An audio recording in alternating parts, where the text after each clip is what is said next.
DElEd चतुर्थ semester के सभी प्रशिक्षुओं का एक बार पुनः स्वागत है। जैसा कि हम लोग पिछले टॉपिक में जो सिलेबस के अकॉर्डिंग हम लोग पढ़ रहे थे उसमें भारत छोड़ो आंदोलन और स्वतंत्रता की प्राप्ति था, जिसको पिछले टॉपिक में पूरा किया गया। अब जो सिलेबस में हम लोगों के है इसमें है कि जो है भारतीय राष्ट्रीय आंदोलन के प्रमुख उदार और एवं उग्रवादी राष्ट्रवादी नेताओं का योगदान, जिसमें हम लोगों को गांधी जी, जवाहरलाल नेहरू, गोपाल कृष्ण गोखले, दादा भाई नौरोजी, सुभाष चंद्र बोस, लोकमान्य तिलक और लाला लाजपत राय के बारे में पढ़ना है, अध्ययन करना है। अब जैसा कि सिलेबस में है कि भारतीय राष्ट्रीय आंदोलन में प्रमुख उदार और उग्रवादी राष्ट्रवादी नेताओं का जो है योगदान, पहले तो यही समझ लीजिए कि उदारवादी और उग्र विचारधारा के जो राष्ट्रवादी नेता थे उनमें अंतर क्या था। जो उदारवादी राष्ट्रवादी नेता थे जैसे महात्मा गांधी, वल्लभ भाई पटेल जी, जवाहरलाल नेहरू, ये सब नेता जो है कहीं न कहीं संवैधानिक रास्तों पर और गांधी जी के अहिंसा और सत्याग्रह की नीतियों पर चल करके स्वतंत्रता की प्राप्ति चाहते थे। जबकि उग्र विचारधारा के जो लोग थे, बाल गंगाधर तिलक, लाला लाजपत राय और भगत सिंह, ये सब जो थे ये कहीं न कहीं क्रांतिकारी परिवर्तन के मतलब इच्छुक थे, क्रांतिकारी विचारधारा के लोग थे। तो इसमें हम लोगों को जो पढ़ना है, पहले एक प्रमुख व्यक्ति हैं महात्मा गांधी, उनके बारे में हम लोग पढ़ेंगे। महात्मा गांधी, इनके बारे में आप लोग बहुत कुछ जानते भी होंगे गांधी जी के बारे में। अब जैसे कि गांधी जी का पहले तो हम जानते हैं कि इनके माता का नाम क्या था, पिता का नाम क्या था, जन्म कहाँ हुआ था, जन्म स्थान क्या था, किन राष्ट्रीय आंदोलनों में इन्होंने भाग लिया, एक शार्ट उसमें हम लोग पढ़ेंगे, नहीं तो डीपली पढ़ना रहेगा तो काफ़ी समय लगेगा। और पहले तो हम लोग पढ़ते हैं गांधी जी के पिता का नाम क्या था, करमचंद गांधी, करमचंद गांधी। और माता का क्या नाम था, पुतली बाई।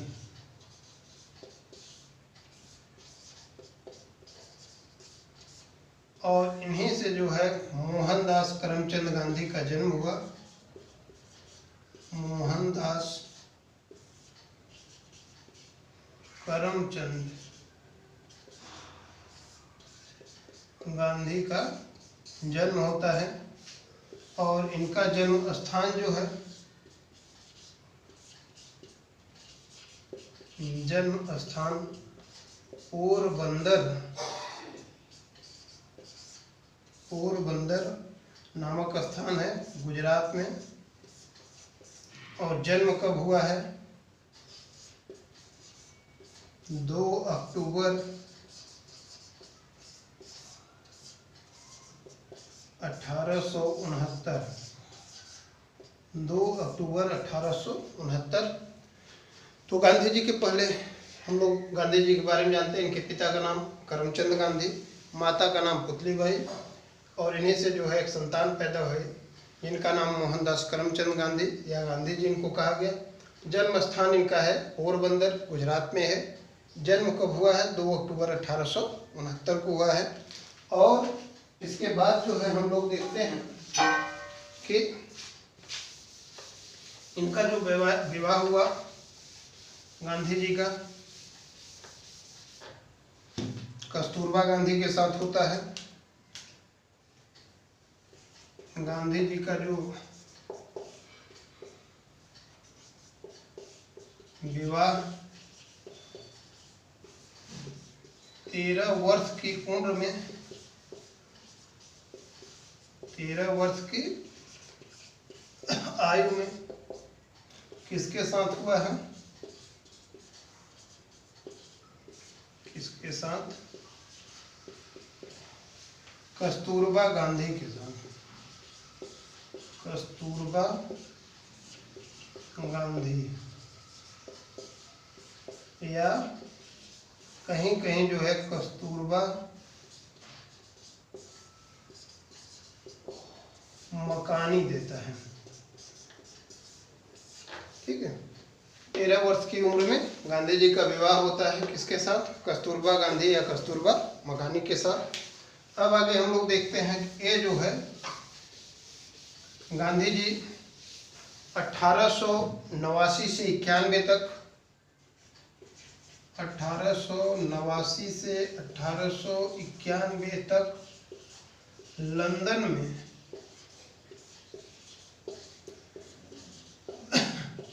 बैरिस्टर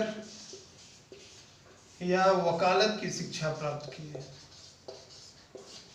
वकालत की शिक्षा प्राप्त की है।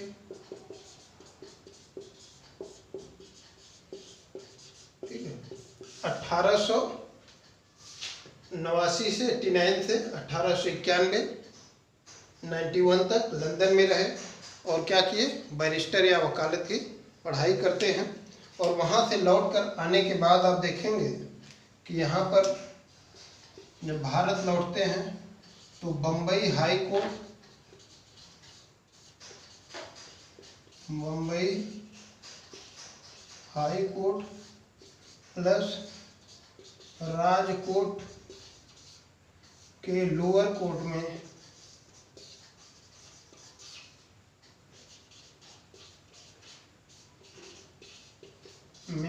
प्रैक्टिस की है। ठीक है। 1889 से 1891 तक लंदन में रहे, बैरिस्टर या वकालत की शिक्षा प्राप्त करते हैं। वहाँ से लौट करके भारत आते हैं तो मुंबई के हाई कोर्ट और राजकोट का लोअर कोर्ट जो है वहाँ पर इन्होंने अपनी वकालत किया। इसके बाद जो है 1893 में गांधी जी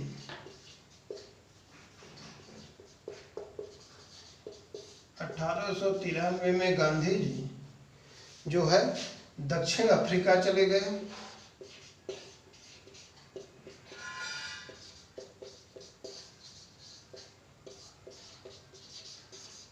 वहाँ पर गए थे अपने मित्र के एक वकालत के लिए, एक मुकदमा लड़ने के लिए। लेकिन गांधी जी दक्षिण अफ्रीका में जाते हैं तो वहाँ पर देखते हैं कि जो हाँ नस्लीय भेदभाव है, प्रजातीय संघर्ष है, चरम पर है। तो गांधी जी वहाँ काफ़ी दिनों तक रहे। 1893 में पुनः कहाँ चले जाते हैं? दक्षिण अफ्रीका में। आप देखेंगे ये जो बीच का दौर है भारत में इनका कम समय बीता है। तो यहाँ पर जो है गांधी जी काफ़ी समय तक रहे और लौटते कब हैं? 9 जनवरी 1915 को 9 जनवरी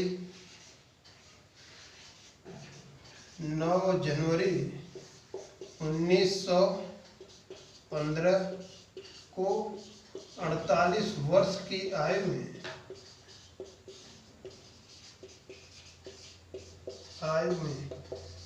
भारत आए और अपने गुरु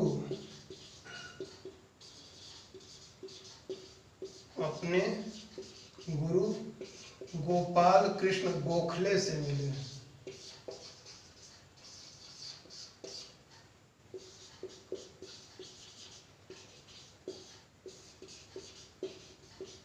ठीक है।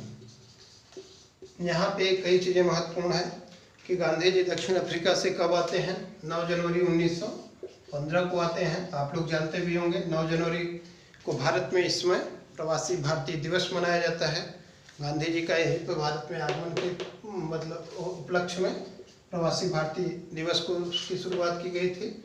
9 जनवरी 1915 को आते हैं। उम्र है 48 वर्ष और किससे मिलते हैं? अपने गुरु जो है गोपाल कृष्ण गोखले से। ये पूछता है गांधी जी के गुरु कौन थे या राजनीतिक शिक्षक कौन थे? उनको जो है राजनीतिक शिक्षक या गुरु कौन थे? गोपाल कृष्ण गोखले। इनसे मिलते हैं और 1915-16 में ही 1915-16 में ही गांधी जी ने अहमदाबाद में, अहमदाबाद गुजरात में साबरमती आश्रम की स्थापना की। साबरमती आश्रम की स्थापना की। ठीक है, ये महत्वपूर्ण क्वेश्चन है कि साबरमती आश्रम कहाँ पे है? गुजरात में है। किस जिले में है? अहमदाबाद में है। और 1915-16 में गांधी जी ने इसको स्थापित किया था। इसलिए यह साबरमती आश्रम जो है गांधी जी का निवास स्थान था। गांधी जी का निवास स्थान था यह साबरमती आश्रम। और इसकी डिजाइनिंग जो है, साबरमती आश्रम की डिजाइनिंग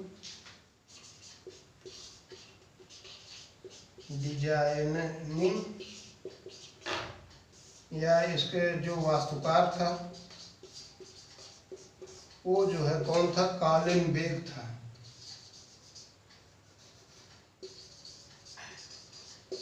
कॉलिन बेग। ठीक है, यहाँ पे कई महत्वपूर्ण क्वेश्चन कि साबरमती आश्रम गांधी जी का क्या था? निवास स्थान था। और इसकी डिजाइनिंग या इसका जो वास्तुकार था, इसको जो डिजाइन किया था किसने? कॉलिन बेग ने किया था।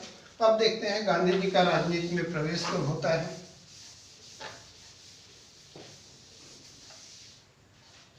गांधी जी का राजनीति में प्रवेश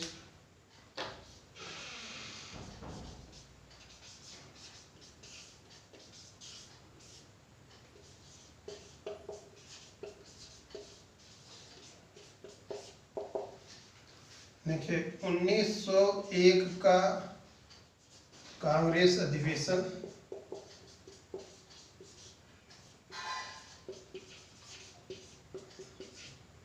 और इसके अध्यक्ष जो है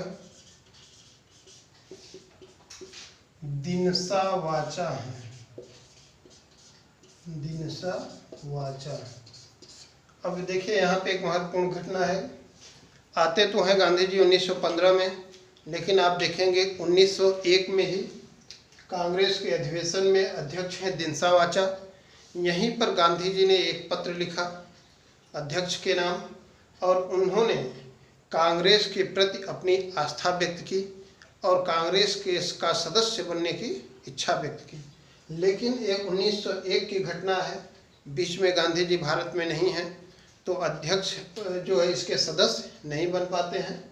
केवल मतलब एक प्रकार से कांग्रेस के प्रति आस्था व्यक्त करते हैं। अब आते हैं हम लोग लखनऊ अधिवेशन 1916।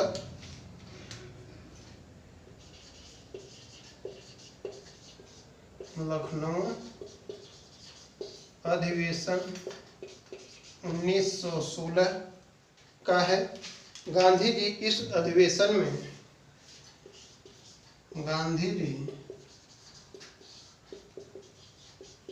इसी अधिवेशन में भाग लेकर सक्रिय राजनीति की शुरुआत की। सक्रिय राजनीति की शुरुआत की। ठीक है, आस्था तो उन्होंने 1901 के कांग्रेस अधिवेशन में ही व्यक्त किया और उनकी इच्छा भी यही थी कि हम कांग्रेस के मेंबर बन जाए। लेकिन आते कब हैं भारत में? 1915 में दक्षिण अफ्रीका से लौट कर आते हैं। 1916 का लखनऊ अधिवेशन होता है। गांधी जी इसी अधिवेशन में भाग लेते हैं, आप देखेंगे, और एक प्रकार से उनकी भारत में सक्रिय राजनीति की शुरुआत होती है। और गांधी जी का कांग्रेस में प्रवेश ही गांधी युग के नाम से जाना गया। गांधी युग की शुरुआत हुई उसमें, और जो भारत की राजनीति थी अहिंसा और सत्याग्रह पर शुरू हो गई। अहिंसा प्लस सत्याग्रह से शुरू। ठीक है, जो भारत की राजनीति थी अभी तक कोई इसका एक दिशा नहीं था। तो अब 1916 में गांधी जी आते हैं, कांग्रेस के मेंबर बनते हैं, कांग्रेस के सक्रिय राजनीति में भाग लेते हैं और यहीं से जो कांग्रेस का युग था, कांग्रेस का इतिहास था, वह किस नाम से जाना गया? गांधी युग के नाम से जाना गया। और जो भारत की राजनीति में अब एक नई परंपरा की शुरुआत हुई वह थी सत्याग्रह और अहिंसा की। गांधी जी का जो सत्याग्रह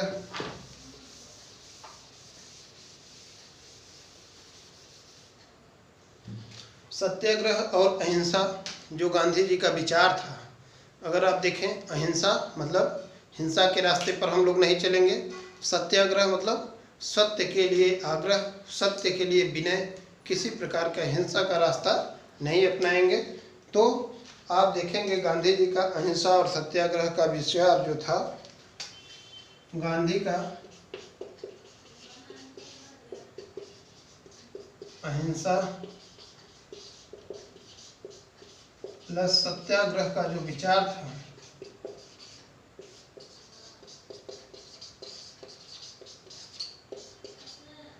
यह जो है रस्किन के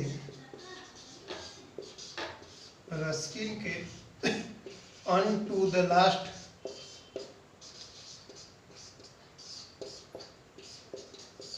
मॉडल पर आधारित था। यह कई बार क्वेश्चन पूछता है कि सत्याग्रह और अहिंसा का विचार गांधी जी ने कहाँ से लिया था? तो रस्किन की एक किताब है टू द लास्ट, वहाँ से यह विचारधारा जो है इन्हीं के किताब पर आधारित थी। अब हम लोग देखते हैं गांधी जी की कुछ उपाधियाँ हैं।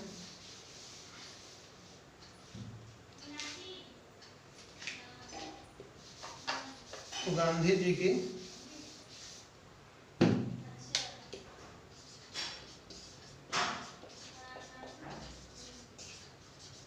उपाधियाँ, और पहला यही उपाधि है महात्मा। आप लोग जानते होंगे महात्मा की उपाधि जो है गांधी जी को रविंद्रनाथ टैगोर ने दिया था। कब दिया था? 1917 में। और महात्मा की जो उपाधि थी गांधी जी को रविंद्रनाथ टैगोर ने दिया है, और चंपारण जब सत्याग्रह था वहीं पे दिया था। और रविंद्रनाथ टैगोर को जो है महात्मा गांधी ने क्या कहा था? गुरुदेव कहा था।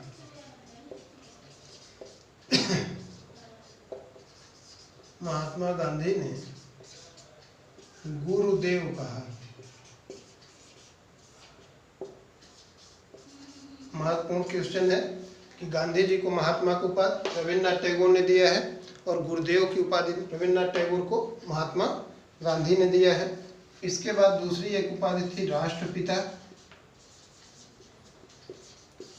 राष्ट्रपिता आप लोग जानते होंगे कि सिंगापुर रेडियो से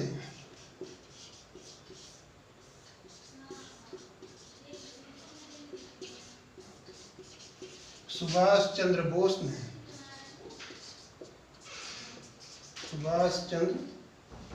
ने यह उपाधि दिया था गांधी जी को, राष्ट्रपिता कहा था। सुभाष चंद्र बोस ने सिंगापुर रेडियो से जब अपना संबोधन किया था तो गांधी जी को किस नाम से संबोधित किया था? राष्ट्रपिता के नाम से। अब अगला देखते हैं, एक और उपाधि है गांधी जी की, तीसरा बापू की उपाधि। यह उपाधि जो है जवाहरलाल नेहरू ने दिया था।